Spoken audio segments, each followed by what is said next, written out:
Let's start with the hometown Cincinnati Bengals. How about that? Okay. Wow, a mighty roar from the sound booth from Eli. The Cincinnati Bengals 34, Indianapolis Colts 14. The Cincinnati Bengals move to 7-6. Indianapolis Colts fall to 7-6. We're going to be hearing that a lot. I'm going to spend most of this show saying 7-6. I'm going to be saying 7-6, which is half the AFC. Yeah. And I will just be listing tiebreakers when it comes to playoff implications here. Excellent. I'll just be giving the breakdown. Perfect. Sounds like a good show. So anyway, 34-14, Bengals win. They do. And for the second week in a row, Jake Browning looks amazing. What's happened? He did look really good again. I mean, he didn't have to do nearly as much as he did on Monday night against the Jags. Like, really didn't have to throw the ball down the field, but had a big play to T. Higgins.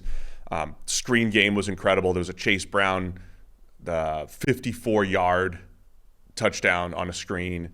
So the stats were pristine for Jake Browning, but he's still, look, with what the success that Brock Purdy's having, there are some similarities with the way Jake Browning has played the last couple of weeks. Anticipation, accuracy. Browning does not have good velocity on the ball, but he's throwing the ball early and accurately, right? He threw a deep out well before the break, put it right on his receiver, just like he did on Monday night, dig route right on his receiver. Jake Browning playing with confidence and playing really efficiently again yesterday.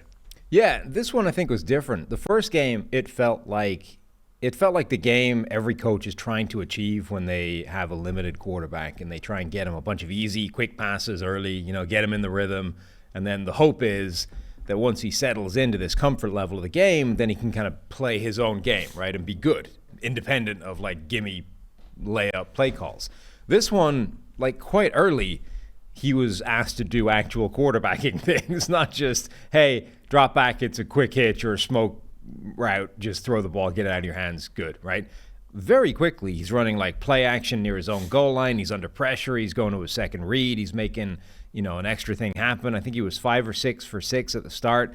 And then there was a play, I think it was third down. He invites pressure so that it keeps dropping, waits, finds a tight end, converts it, gets a first down. He was in the zone a lot quicker than he was the first game, where it took a little bit of time, and then eventually it was Jake Browning's actually feeling it right now, playing well. He was sort of there right away in this game.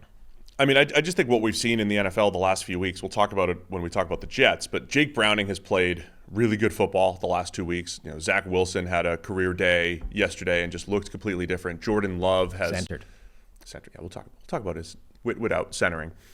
Jordan Love has been completely different the last 3 or 4 weeks, really changing. I mean, it's been actually fun to watch some of the either younger starters or backups just put together these really effective games. So credit Jake Browning, man. I mean, he looks there was a point early in his career, as I said, at Washington, where he looked like a guy who could be an effective NFL quarterback despite not having great tools, and he just never really progressed, and he was crumbling under pressure by the time he got to his senior year at Washington.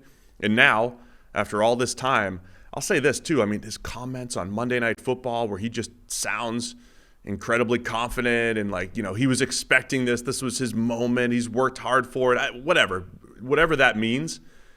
He's taken advantage of this opportunity, and he's played really good ball the last couple of weeks. If he's good, and the next wave of things to chase from college quarterbacks is the talented freshman that never really improved but played 4 years. That's the trend. Is it time to revisit and try and rescue Josh Rosen? Yes. Yeah. Yeah, because I think he came in with Rosen, right? I didn't look it up again. I mean, same class. I'm 2 clicks away, but I think he came in the class of 2014, the first year that we did college grading, right?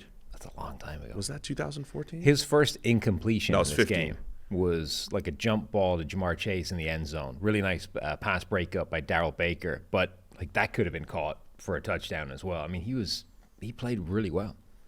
Yeah, so Jake Browning, just like Brock Purdy's first year as a freshman, he graded at 90, I believe, or in that range for Iowa State.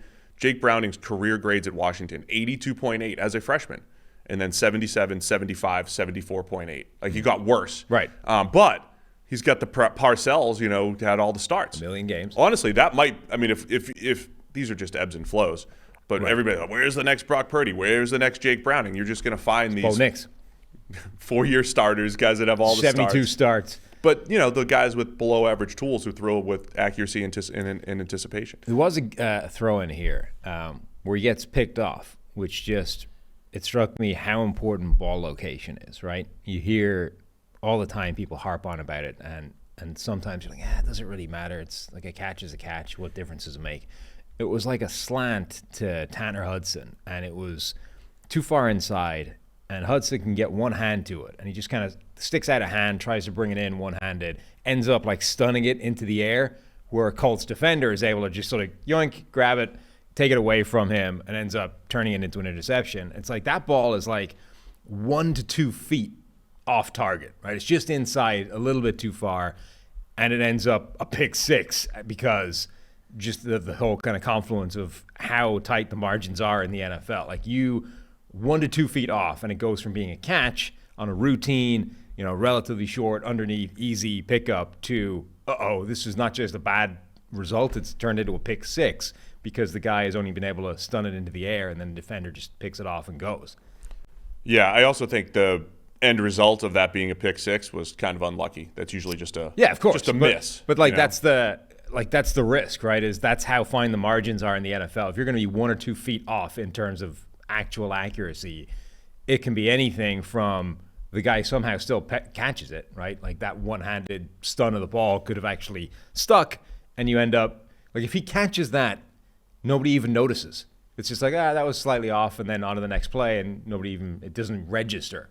But the other end of the spectrum in terms of luck is him trying to catch it ends up just batting the ball up just enough for a guy to pick it off. And that's all because of the difference in ball location. Shout out to Bengals center Ted Karras. A couple big blocks on both of the screen passes for running back Chase Brown. And, of course, shout out to Chase Brown, who's become a bit of a playmaker the last couple weeks for the Bengals. 3 catches for 80 yards, including that 54-yard screen. Had another 25-yard gain on a screen, again, where Ted Karras was out there leading the charge in front. And I think the Bengals, may have missed Samaje Perine as the number 2 running back earlier in this year, and Chase Brown stepping up, the rookie out of Illinois. Pretty big these last couple weeks, adding some big plays for the Bengals. On the other side, he's Colts, a true change of pace. He's another one of these backs where, again, just the difference between him and Joe Mixon in terms of like quickness, speed, intensity. It is a very different type of back to be trying to bring down when he steps on the field. On the other side, Colts had that pick six, only scored 7 points offensively, and never got anything going on the ground. They'd had been running the ball pretty well this season, couldn't get that going, and Bengals defense had their best game in quite a while. So they're both 7-6, tied with the Pittsburgh Steelers, the Houston Texans, the Denver Broncos, and the Buffalo Bills. Now go with the Bengals and the Colts here at 7-6. Browning also got hurt, and A.J. McCarron had to come in, down to the 3rd string. Yeah, what's that look like going forward? Well, hopefully he's not hurt, and it was just... What's that? A thumb cramp. Thumb cramp? What the hell is that? I don't know if that's real or not, but yeah, we'll see what happens. So Bengals move to 7-6. Colts fall to 7-6. We didn't really mention anything about the Colts in this game. But maybe Colts fans like it that way. Yeah? Maybe they want to forget it. I mean, it really comes down to they weren't as good as the Bengals. I don't have much to add for the Colts. They didn't play a great Minshew game. didn't play as good as Jake Browning, and nobody else played particularly well either. It's a nice touchdown to Mo Alley Cox, hard play action down to the end zone, but ultimately they weren't good enough.